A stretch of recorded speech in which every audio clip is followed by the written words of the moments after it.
none no muririmbyi yaravuze mu gitego ca mbere ngo naho ibihuhuta vy'amagorwa vyontera cane impande zose, nabonye aho nshobora kwihisha mu maboko y'umwami Yesu. Imana yacu nihimbazwe. Uca umengo ndamwiyumviriye nomubona ariko araririmba indirimbo ari mu nzira agenda, ahageze hose mu mihana, kumbure no muri korale, kumbure no mw'ishengero, aririmba ngo nabonye. Imana yacu nihimbazwe. Aya niyo makuru mashasha mfise.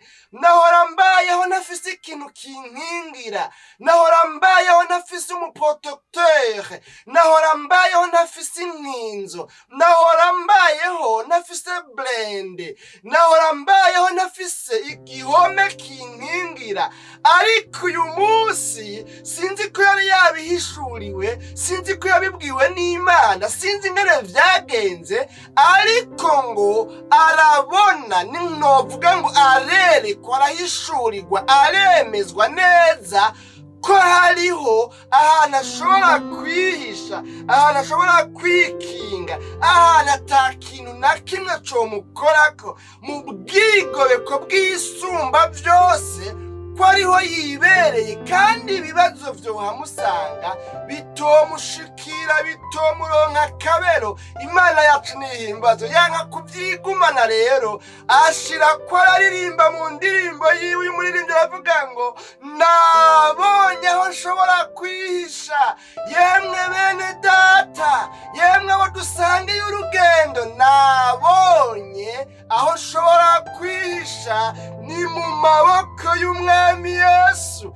Ikiri mu biganza vyiwe Satani ntashobora kugishikira. Niho honyene nohungira, niho honyene nshobora kwihisha, kuko hasumba muri ambasade y'ibihugu bikomakomeye, hasumba muri ambasade ya Amerika.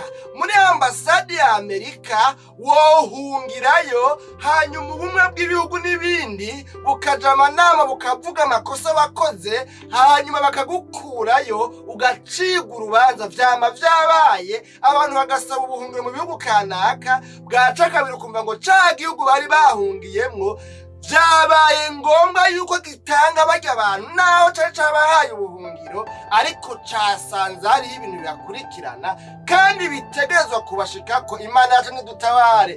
Uyu muririmbyi aravuga ngo nabonye aho nshobora kwihisha ni mu maboko y'umwami Yesu. Nabonye aho nshobora kwinyegeza, nabonye ahantu noronka ubuhungiro, nabonye igihome kitamenwa. Mu maboko y'umwami Yesu niho honyene nshobora guhungira ibihuhuta vy'amagorwa, kandi birahari. Hariho igihe nabayeho ndabicamwo, muga nkabura aho ndabihungira, ariko ubu naho ibihuhuta vy'amagorwa vyontera cane impande zose, nabonye aho nshobora kwihisha mu maboko y'umwami Yesu. Nandi majambo rero murumva yuko araryoshe cane. Ego none rero nandi majambo kandi tudahava dutebako cane, kubera ko bino biganiro vy'igitondo gishasha twifuza ko bitomara umwanya muremure.